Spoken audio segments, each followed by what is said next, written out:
Fosfina, microorganismos, vida en Venus. Quédate aquí que una especialista argentina nos va a contar todo esto con lujo de detalles.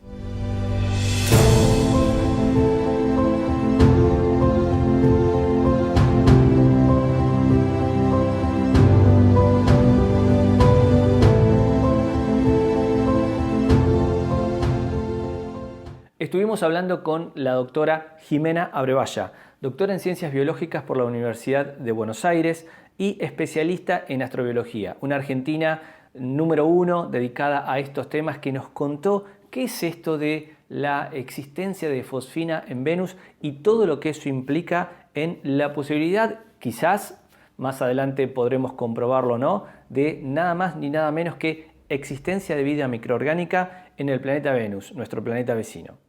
Bueno, como dijimos, íbamos a entrevistar a la doctora Jimena Abrevaya, una argentina que hace muchos años está trabajando en el área, aunque joven, en el área de la astrobiología, un tema realmente que es, al menos en lo que a mí respecta, es apasionante. Así que, bueno, Jimena, buenas tardes, ¿cómo estás? Hola, ¿qué tal? Buenas tardes. Bien. Gracias por tu tiempo. Estás en el exterior en este momento, Sí, trabajando. en este momento estoy trabajando en Austria. Ujú. Tengo una colaboración ya desde hace muchos años con científicos de este país y bueno, estamos trabajando juntos en algunos proyectos. Bien. ¿Sos de Buenos Aires? Nací en Buenos Aires, sí, Ajá, sí. está bien. Y después desarrollaste tu carrera en el área de las ciencias biológicas, en la UBA. Sí, estudié ciencias biológicas en la Facultad de Ciencias Exactas y Naturales de la UBA. Y bueno, había empezado la carrera con una idea que no estaba relacionada a la astrobiología para nada. Y bueno, después eso fue algo que surgió más hacia el final de mi carrera, Ujú, la idea de hacer algo más vinculado a la astrobiología. Si bien de chica, como muchas personas, era muy fanática de Carl Sagan y de la serie ujú. Cosmos, y era chiquita y bueno, y miraba Cosmos en la televisión y bueno, me fascinaba. Había ya Eh, algo en vos del tema del espacio que te gustaba y lo pudiste de alguna sí, manera switchear con sí, la biología. sí, exacto, o sea, la biología también era, o sea, algo que me interesó siempre Ujú, y bueno, tuve la suerte de poder combinar las dos cosas. claro. Bueno, con Jimena nos conocemos de algunos lugares en común, hemos estado en algún que otro programa de televisión compartiendo estos temas que tanto nos gustan, pero sinceramente yo, por ejemplo, cuando estaba preparando esta charla con vos, me puse a leer el título de tu tesis doctoral, ¿sí? Ujú. Que no lo tenía, no lo conocía, por cierto. Bueno, les cuento cuál es la tesis, el título de la tesis: Efectos de la radiación ultravioleta sobre los microorganismos para la elaboración de modelos de habitabilidad y búsqueda de formas de vida simples en planetas solares y extrasolares. La verdad que el título ya de por sí es apasionante. ¿Nos podés contar? Bueno, y un punto importante, ¿sí? Que estábamos hablando con Jimena incluso antes de la entrevista en sí misma, fue la primera tesis doctoral en astrobiología en Argentina. ¿En qué consistió tu tesis? ¿Qué fue lo que abordaste?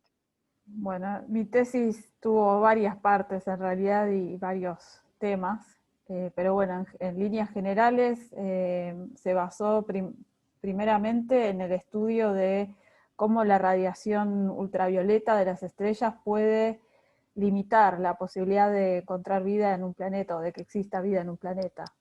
Y en particular, en el tema de la tesis nos focalizamos en un tipo de estrellas que se llaman estrellas M, Ujú. que son estrellas más frías que el Sol y son estrellas muy abundantes en el universo. Y además tienen la particularidad de que al ser estrellas más frías, los métodos de detección de planetas permiten detectar más fácilmente planetas fuera del sistema solar orbitando estrellas. Entonces, Ujú. se han encontrado muchos planetas extrasolares que orbitan alrededor de estrellas M, y eso hace que sean muy, muy interesantes para ser estudiadas, porque uno quiere saber si la radiación ultravioleta que emiten estas estrellas puede limitar las chances de que haya vida en un planeta. A eso se le suma el hecho de que por ser estrellas más frías, lo que se llama la zona habitable, que bueno, usualmente la zona habitabilidad refiere a la región alrededor de una estrella donde uno puede encontrar agua líquida en la superficie del planeta. Como son estrellas más frías que el Sol, entonces esa zona habitable está más cerca del planeta. Claro. Entonces hace que esa radiación ultravioleta que pueda estar emitiendo la estrella llegue con más potencia, digamos, a la superficie. Y otro hecho más es que estas estrellas emiten usualmente, tienen, digamos, un tipo de eventos que podríamos llamar explosivos de alguna manera, que son emisiones repentinas y muy grandes de energía, que se llaman flares o fulguraciones, como los que existen en el Sol. Pero bueno, en el caso de estas estrellas pueden llegar a ser más potentes, y además por el hecho de que estos planetas, digamos, están más cerca de la estrella cuando están en la zona habitable, estas fulguraciones o flares pueden tener más influencia digamos, en la superficie del planeta y en la potencial vida que pueda existir, ¿no? Entonces, bueno, parte de la tesis consistió en comenzar a estudiar este tema desde un punto de vista experimental, además, que es algo que no se había hecho antes, porque antes se habían hecho algunos estudios, pero eran más bien teóricos. Entonces, bueno, esa fue una parte, empezar a ver eso, que bueno, en realidad fue un tema que después seguí mucho después de mi tesis doctoral, y actualmente es un tema de investigación para mí. Hace poco publicamos un paper, una publicación científica relacionado a este tema precisamente, que fue, digamos, un poco poder haber tenido la oportunidad de desarrollar este tema mucho más que lo que lo hice durante mi tesis doctoral. Y bueno, llegamos a unas conclusiones muy, muy interesantes, que bueno, si te interesa después te cuento. Pero bueno, esa fue una parte de la tesis. Otra parte de la tesis tuvo que ver con estudiar o evaluar posibles métodos para detectar vida en otros planetas, en particular planetas digamos, del sistema solar, es decir, métodos que son llamados métodos in situ. Eso quiere decir que uno podría viajar, por ejemplo, una sonda con una sonda, perdón, a un planeta como Marte, y uno podría hacer algún tipo de medición ahí, y bueno, entonces, digamos, utilizar esos métodos en el planeta, que difieren de los métodos indirectos, ¿no? Que son los métodos que se usan para planetas extrasolares, por ejemplo, donde uno ya no tiene la posibilidad de llegar con una sonda.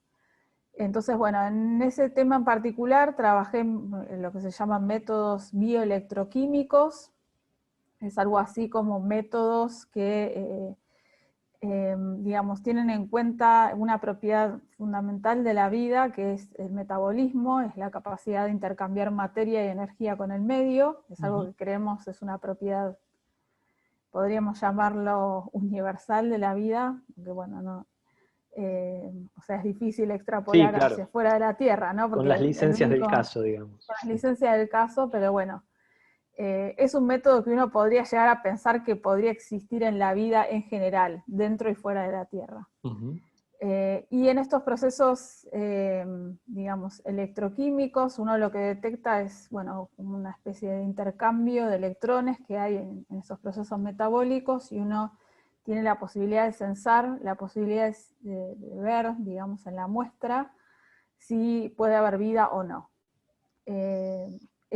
Esas celdas bioelectroquímicas que utilicé son parecidas a lo que uno podría conocer comúnmente como una batería o una pila. O sea, uno puede medir en cierta medida electricidad que se produce a partir de estos procesos, y bueno, eso da una señal, y bueno, uno puede detectar esa señal y saber si una muestra tiene, digamos, seres vivos, que bueno, en astrobiología en general, cuando hablamos de vida, estamos más bien refiriéndonos a formas de vida microscópicas, ¿no? Claro.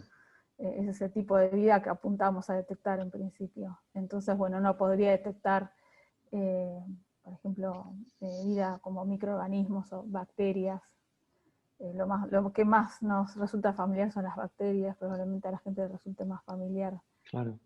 hablar de bacterias. Y bueno, esa fue otra parte. Y después otra parte tuvo que ver con digamos, algo que se llama panspermia, es una Claro. teoría que postula que podría existir transferencia interplanetaria de vida. En el caso que, digamos, evalué durante mi tesis fue considerar la posibilidad de litopanspermia, eso quiere decir que la vida podría ser transportada a través de meteoritos, por ejemplo. Ujú. Y en ese caso también me focalicé en la parte de la radiación, que es algo que a mí me interesa mucho, y ver cómo la radiación puede limitar las chances de que este proceso se produzca en cuanto a que ese proceso de panspermia tiene un paso que es el viaje interplanetario de ese meteorito entre un planeta y otro, Ujú. en el espacio donde está expuesto a condiciones muy extremas, entre ellas radiación. Y bueno, ahí lo que hicimos fue evaluar, digamos, la posibilidad de que los microorganismos sobrevivan a un paso de litopanspermia digamos, en este paso en particular interplanetario, y estando expuestos a radiación del espacio. También, digamos, el tema de la radiación ultravioleta, pero en el rango de ultravioleta extremo, ¿no? Ujú. Es un rango que está particularmente en el medio interplanetario porque, bueno, por cuestiones físicas, no lo tenemos en la superficie de los planetas porque es absorbido por la atmósfera. Claro. Entonces, bueno, ahí hicimos experimentos en un acelerador síncrotron que debería decir estaba en Brasil, todavía sigue estando, pero bueno, ya no funciona más Ajá. lamentablemente porque fue reemplazado por otro acelerador síncrotron más grande. Ujú. Que bueno, lamentablemente no tiene los mismos rangos de energía para trabajar, Claro. tiene rangos más altos y bueno, no existe más esa posibilidad de hacer experimentos ahí. Pero bueno, tuvimos esa chance y bueno, fue muy interesante. Seguro. O sea que tu tesis doctoral incluyó, de alguna manera, como diversos paquetes dentro de el amplio mundo, digamos, de la astrobiología. Hoy en día, ¿continúas, digamos, con esas líneas de trabajo o con algunas de ellas, o estás en otras áreas, digamos, de la astrobiología? Sí, continúo con algunas de esas líneas y también estoy, digamos, un poco en otras áreas. Ujú. Eh, También, digamos, durante mi tesis había comenzado a trabajar con microorganismos que se llaman arqueas, que son parecidas a las bacterias, pero tienen algunas diferencias, y en particular con arqueas que viven en ambientes hipersalinos, es Ajá. decir, en ambientes donde hay mucha cantidad de sal, en salinas, lagunas hipersalinas.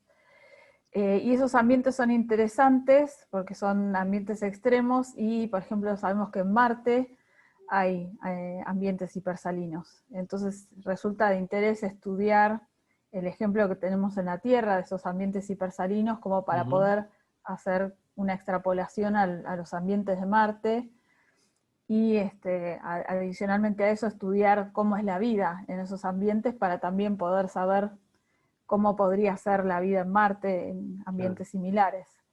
Entonces, bueno, uno de los temas bueno, comenzó un poco en la tesis, pero no con tanta fuerza y que ahora adquirió más importancia, es el tema de los ambientes hipersalinos y también, digamos, dentro de los ambientes hipersalinos, unos cristales que se llaman halitas, que son cristales de sal, la sal común, cloruro de sodio, la sal que Sí. usamos para cocinar. Ujú.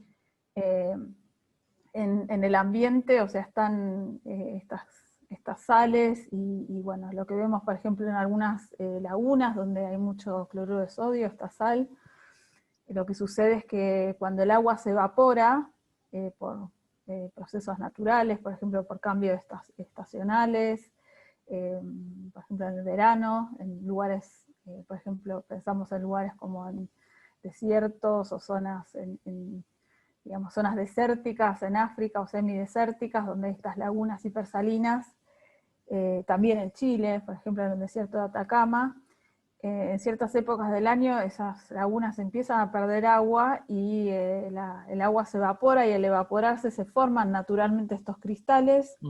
Entonces los microorganismos que están viviendo en esas lagunas quedan atrapados adentro de los cristales. Y bueno, o sea, se han hecho muchos estudios, o sea, para ver cómo esos microorganismos quedan atrapados dentro de esos cristales, dentro de burbujas de líquido. Y bueno, lo interesante de eso no es solo ver este proceso en tiempos, digamos, actualmente, sino que esos fueron procesos también que ocurrieron en el pasado, hace millones de años, y entonces, por ejemplo, se han encontrado microorganismos aislados de estos cristales de sal que tienen millones de años. Increíble. Entonces uno puede pensar en la posibilidad de que esos cristales de sal de alguna forma sirven para preservar formas de vida microscópicas. Y bueno, eso es uno de mis temas de investigación actual, por ejemplo, ver cómo esos cristales de sal podrían preservar la vida, cómo podrían ser esos cristales de sal en Marte, si podrían existir o no, si podrían proteger a la vida en Marte, vida que pudo haber estado en el pasado, en Marte, porque bueno, pensamos que Marte en el pasado tuvo condiciones más óptimas para la vida, entonces si de alguna manera se podrían haber preservado esos microorganismos en cristales de sal, o remanentes de esas formas de vida, ¿no? Ese es uno de los temas también que desarrollo actualmente. Y bueno, continué por supuesto con el tema de la radiación ultravioleta, como comentaba antes, y bueno, también otros temas que van surgiendo permanentemente, ¿no? Porque esto digamos, es bastante, ¿cómo decirlo?, bastante flexible las temáticas, porque de repente uno empieza a investigar en un tema y se van abriendo nuevas preguntas, ¿no? Entonces a partir de esas nuevas preguntas uno va abriendo distintos caminos y comienza a investigar de repente en distintos temas. Ya que mencionaste Marte, ¿sí? Porque cuando uno piensa en búsqueda de vida extraterrestre, ¿sí? Microorganismos, en el sistema solar, por ejemplo, bueno, Marte es un candidato, obviamente, como lugar a ser investigado. También se pueden pensar en las lunas heladas de Saturno y de Júpiter, como los lugares, digamos, más usuales en los cuales al menos uno que no está en ese tema lee, escucha, ¿sí? A ustedes, los especialistas en esta área. En ese contexto, ¿fue una sorpresa el trabajo recientemente publicado sobre Venus y esa probable existencia de fosfina, o era algo que lo tenían ahí en mente? Bueno, es bastante difícil de responder esa pregunta porque, bueno, en cuanto a la fosfina en sí misma, sí fue una sorpresa. Digamos, después en cuanto a la posibilidad de que haya vida en Venus, en realidad, bueno, eso es bastante cuestionable, porque, digamos, la presencia de este gas habría que ver realmente si significa que se debe a la presencia de vida o no en Venus. Digamos, hay diversidad de estudios hechos en Venus que, bueno, todos apuntan a que el lugar más probable para que, digamos, el nicho más probable para que haya vida en Venus es la atmósfera. Desde ese punto de vista, digamos, estaría coincidiendo de alguna forma, pero el tema es que, bueno, habría que ver realmente si esa fosfina es un indicio de vida o no,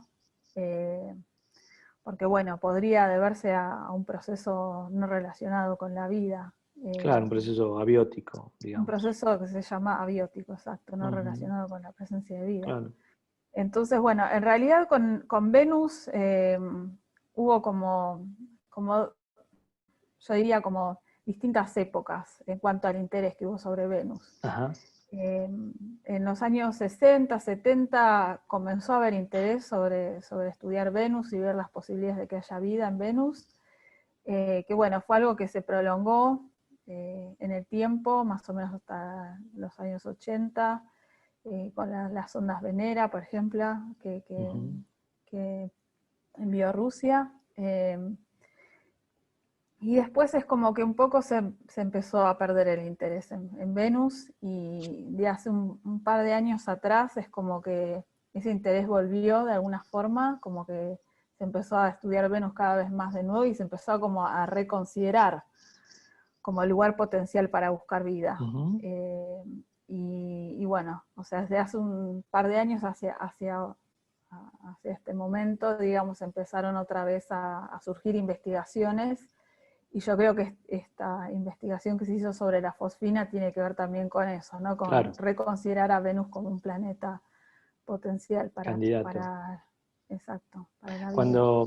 Cuando sale esta novedad en toda la prensa mundial, bueno, te hemos escuchado, y una de las cuestiones en las que más hice hincapié, que me llamaban la atención, eran unos comentarios tuyos al respecto de que, cuidado, la fosfina aquí en la Tierra, en cuanto a que sea un biotrazador, no está comprobado que la fosfina pueda ser, digamos, producida por descomposición de materia orgánica. O sea que todavía quedan algunos trabajos por hacer para realmente estar seguros de que la fosfina pueda ser creada como proceso, digamos, de vida. Sí, en realidad en la Tierra se ha estudiado el proceso de producción de fosfina, que bueno, digamos, se cree que hay microorganismos responsables de producir este gas. El tema es que, sí, como bien decís, no se ha explorado completamente en profundidad cómo es que los microorganismos producen la fosfina. Ujú. Entonces, bueno, se necesitaría saber todavía un poco más, profundizar un poco más en cuáles son los mecanismos. Hay evidencias que son de alguna forma, podríamos llamarlo, indirectas, de que los microorganismos están produciendo la fosfina en la Tierra, y eso es porque, bueno, se han tomado, por ejemplo, muestras de lugares como pantanos, o sea, los lugares donde se ha visto mayor producción de fosfina son lugares donde hay bajas concentraciones de oxígeno, y hay descomposición de materia orgánica. Entonces, bueno, los microorganismos al parecer están ahí, digamos, activamente produciendo este gas, y bueno, se tomaron muestras de esos lugares y se midió la producción de gas en condiciones del laboratorio, digamos, con sensores, se hicieron mediciones y se vio que se producía el gas, y también se vio que en esas muestras había microorganismos, pero faltaría saber exactamente cuáles son las rutas, nosotros decimos las rutas Claro. bioquímicas, los caminos bioquímicos que hacen que esos microorganismos produzcan la Ujú. fosfina. Entonces sí, desde el punto de vista biológico también sería necesario profundizar un poco más. Pero bueno, también he leído en las últimas semanas algunos comentarios de algunos otros investigadores que dicen que, bueno, tal vez no sería tan improbable tener una producción no biológica, Ujú. abiótica, de Claro. fosfina en Venus, y yo creo que muy pronto van a salir trabajos proponiendo mecanismos de producción de fosfina que no son biológicos. Entonces Claro, creo que tenemos que todavía esperar un poco seguro. para poder sacar conclusiones. Tengo entendido que hay otros lugares del sistema solar en donde justamente existe esta molécula y precisamente originada no por procesos biológicos. ¿Nos puedes contar un poquito al respecto? Sí, bueno, un ejemplo que tenemos de producción de fosfina que no tiene que ver con procesos biológicos justamente es el que tenemos a partir del hallazgo que se hizo de fosfina en Júpiter y Saturno, que fue un hallazgo que se hizo hace varios años atrás, y lo que se vio es que la fosfina se produce en estos planetas debido a las condiciones físicas y químicas que los planetas tienen. Digamos, por esas condiciones ese gas es producido, y en ese caso no está vinculado a la presencia de vida. Claro. Entonces, bueno, ese es un ejemplo que podríamos tomar como producción de fosfina a partir de procesos no biológicos. Sin embargo, bueno, no podríamos extrapolar esos mismos procesos a Venus, porque Venus tiene condiciones muy diferentes a Júpiter y a Saturno, pero bueno, nos da una idea de que los procesos abióticos de producción de fosfina existen y serían posibles también en Venus, no a través del Ujú. mismo mecanismo, quizás otro mecanismo, pero sería otra posibilidad. Y la cantidad de fosfina en Venus, Creo haber leído que se encontraron con que era una cantidad considerable, digamos, y que eso de alguna manera había llamado la atención. O sea, era significativa la cantidad de trazas de fosfina que habían encontrado en este planeta. Sí, con respecto a la cantidad de fosfina que hay en la Tierra, por ejemplo, es muchísimo mayor. Pero bueno, sin embargo, otros científicos piensan que, bueno, quizás sería relativamente esperable poder encontrar esas cantidades aún por procesos no Ajá. biológicos. Ah, ok. También otra cosa que se planea hacer, que calculo que en el corto plazo, es volver a repetir estas mediciones para realmente verificar que esa molécula está ahí, este gas está en Venus. Bueno, porque sería bueno poder volver a chequear, ¿no? Y también habría que Claro. chequear que existe el gas en estas concentraciones que se detectó, en teoría. Se planea hacer unas mediciones con, bueno, otras longitudes de onda, esto es, bueno, más técnico quizás, Ujú. otras longitudes de onda diferentes en el infrarrojo, por ejemplo, se puede también ver esta molécula. Entonces, bueno, es como que se planea hacer una medición que difiere de la forma en que se midió previamente. Entonces, bueno, es como una forma de medir independientemente si existe el gas en la atmósfera de Venus. En el infrarrojo, mencionaste. Sí, O sea que sí, ahí hay, me imagino, mucha expectativa con lo que pueda ser observado a través del nuevo telescopio espacial James Webb, que va a ser muy sí. sensible en ese rango. Sí, sí, hay ahora muchos instrumentos que permiten hacer ese tipo de mediciones, así Ujú. que me imagino que sí, que bueno, sería una posibilidad hacer una medición con ese telescopio. En ese camino de Venus, desde tu punto de vista, ¿cuáles pensás que son los próximos trabajos o los próximos proyectos a desarrollar, digamos, para tratar de avanzar en este sentido? Bueno, en cuanto a la detección de vida en Venus, por supuesto, todo esto también hizo que todavía se incrementara más el interés en estudiar Venus, Ujú. entonces ahora por ejemplo, se han generado algunos trabajos proponiendo, bueno, sondas, enviar sondas a Venus, a la atmósfera de Venus, para, bueno, hacer distintos tipos de mediciones y, bueno, ver si se puede detectar vida en Venus. También con respecto al tema particular de la fosfina, bueno, también ver qué mecanismos alternativos podrían producir fosfina que no son biológicos. Ujú. Entonces, bueno, eso. Y después otras investigaciones que ya se vienen haciendo, por ejemplo, bueno, ver las limitaciones que podría tener esas posibles formas de vida en la atmósfera de Venus, digamos, dado que, bueno, es un ambiente extremo también, no la atmósfera, no es que por no estar en la superficie, estar, digamos, lejos de semejantes temperaturas, es que esas Claro. condiciones son digamos, no extremas, son condiciones muy extremas también, digamos, con ácido sulfúrico y, bueno, son condiciones que uno podría considerar adversas, pero bueno, uno tampoco puede descartar la presencia de que haya vida. Entonces, bueno, hay muchos estudios, digamos, apuntando a eso, a ver cuáles serían las limitaciones que de que pueda haber vida en la atmósfera. Ujú. ¿Crees que nuestra generación sea la que descubra vida más allá de la Tierra? Uy, es una pregunta difícil de responder. Creo que todavía falta mucho Ajá. para eso, Y sí. la última, si tuvieses que pensar en un lugar en donde probablemente podríamos llegar a descubrir vida, que puede ser el sistema solar, el nuestro, ¿qué lugar sería ese? ¿Cuál es el lugar más potable que vos Eh, considerás bueno, como esto para encontrar? es una impresión puramente personal Sí, por supuesto, mía. desde ya.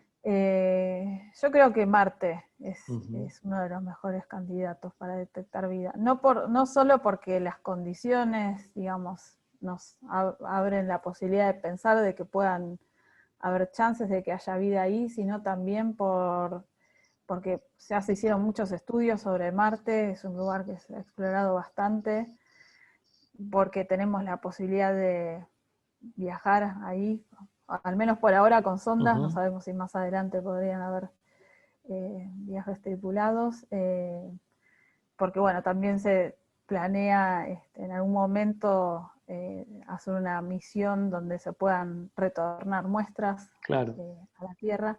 Y si bien con el caso de Venus podríamos tener chances similares, digamos, respecto a la...